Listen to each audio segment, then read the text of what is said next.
Hi, I'm Rev Myron. I'm a minister through Pathways of Light, and I've been a Course in Miracles student for over 40 years. I'm going through the text again this year, asking Jesus to clarify for me. And then I write from that clarity, and that's what I'm sharing with you today. So let's get started. Today we're reading from A Course in Miracles, Chapter 10, Section 5, and this is the last section of Chapter 10. It's called The Denial of God, and we're going to read paragraphs 1 and 2. Paragraph 1 tells us, the rituals of the god of sickness are strange and very demanding. Joy is never permitted, for depression is a sign of allegiance to him. Depression means that you have forsworn God. Many are afraid of blasphemy, but they do not understand what it means. They do not realize that to deny God is to deny their own identity.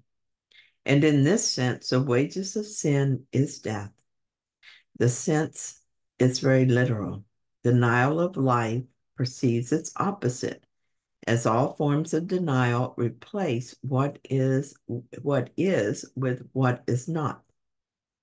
No one can really do this, but that you think you can and believe you have is beyond dispute.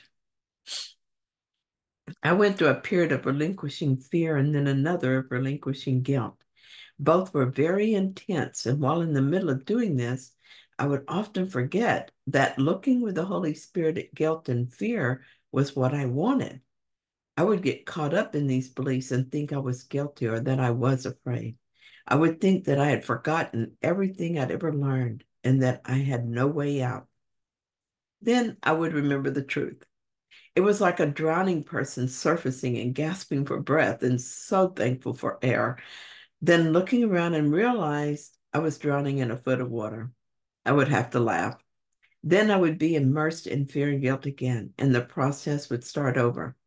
Eventually, I stopped believing in fear and guilt so much, and the process was gentler and lasted for a shorter period. I won't say that I never experienced guilt or fear anymore, but I never completely believe in them, and now I extricate myself more quickly. After a while, I noticed grief, sadness, and depression coming up.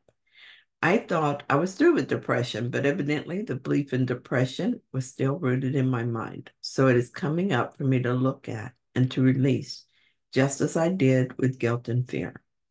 I didn't realize what was happening at first. I would just get washed away in these feelings and wonder why it was happening. But I have done this kind of work before, so I began to recognize it for what it was. This makes the process easier and less frightening. Here's what I learned from going through all this.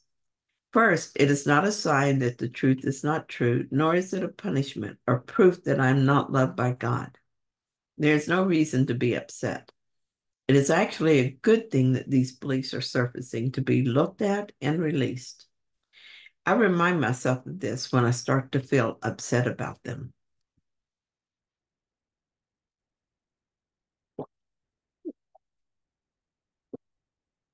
Looking at them with the Holy Spirit means feeling them and noticing how much I believe them.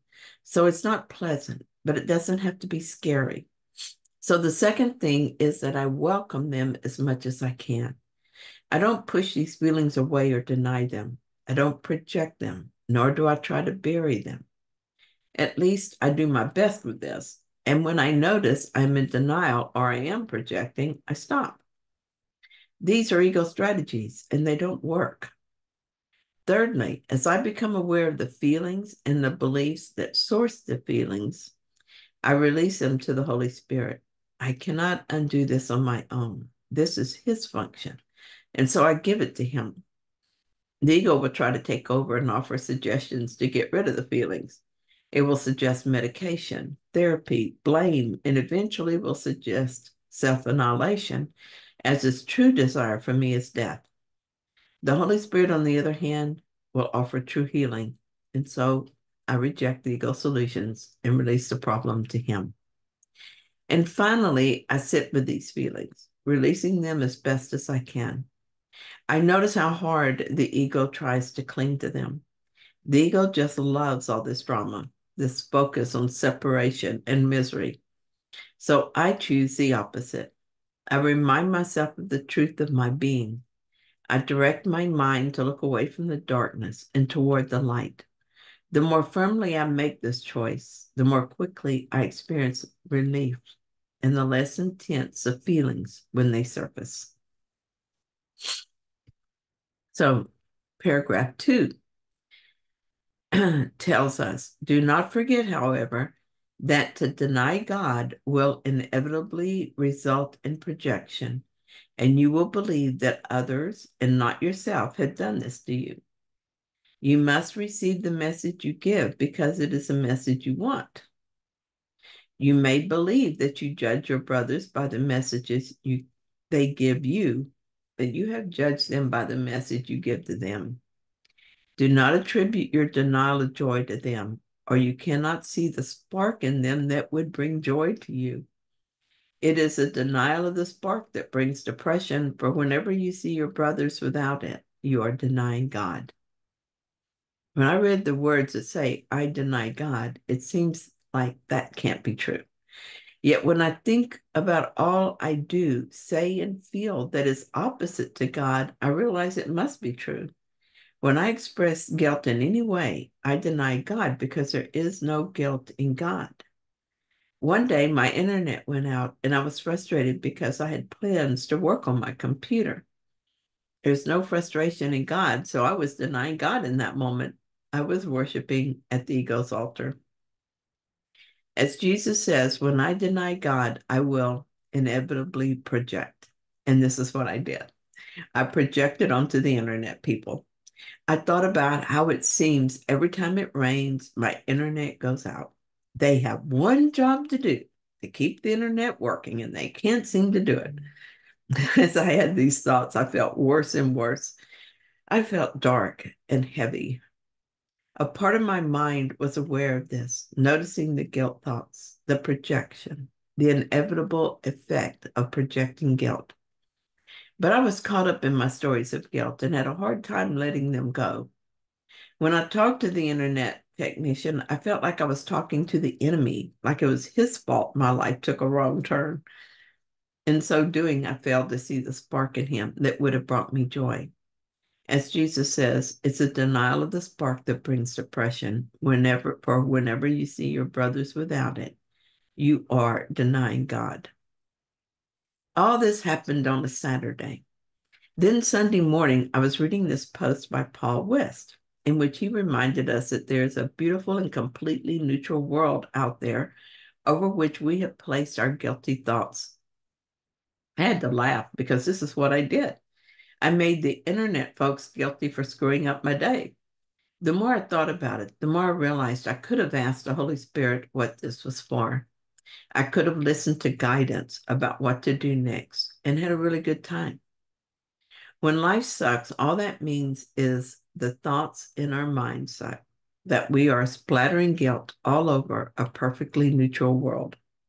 I had a good laugh about the whole thing Sunday morning and felt a lot of gratitude to Paul for this post. Finding this post on Sunday morning was like Spirit was highlighting the whole incident so I would really get it.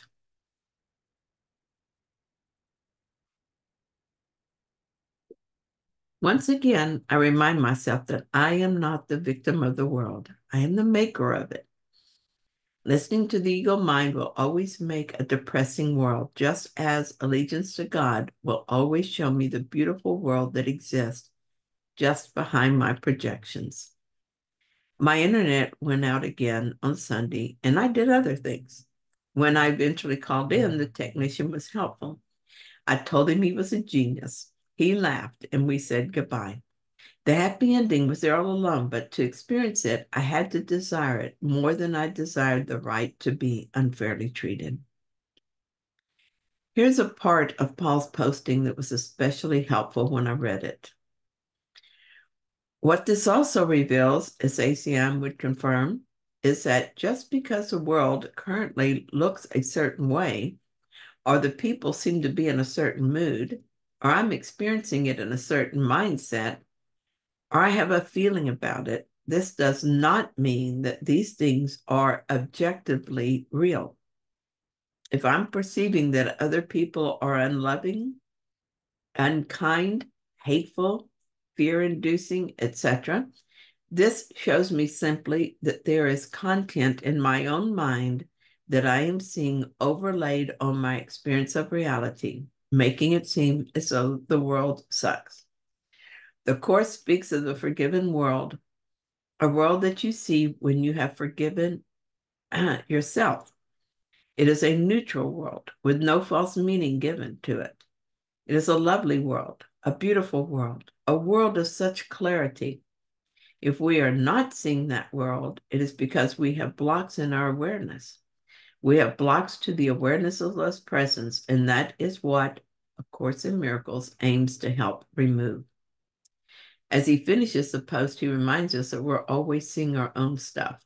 He says, so I should remember that no matter how the world looks right now or what content it seems to have, I am not seeing a complete, if I am not seeing a completely beautiful, neutral world, then I'm seeing my own stuff interfering with my perception. It's not allowing me to experience reality clearly. It's blocking my view and interfering with what I'm seeing out there. What I see out there is my own content, reflected in a completely clear mirror showing me my own ego. So if I think this world sucks and I'm seeing reasons for it sucking, it's because I suck. Conversely, when I forgive myself for what I've done and remember my innocence, I will only be able to experience innocence and happiness all around me. That was really good. With Paul West posting. Very helpful. Thank you so much for joining me. I hope that you found it helpful. If you did, then please like it. And if you haven't yet, please subscribe. And I'll be back soon with another reading. See you then.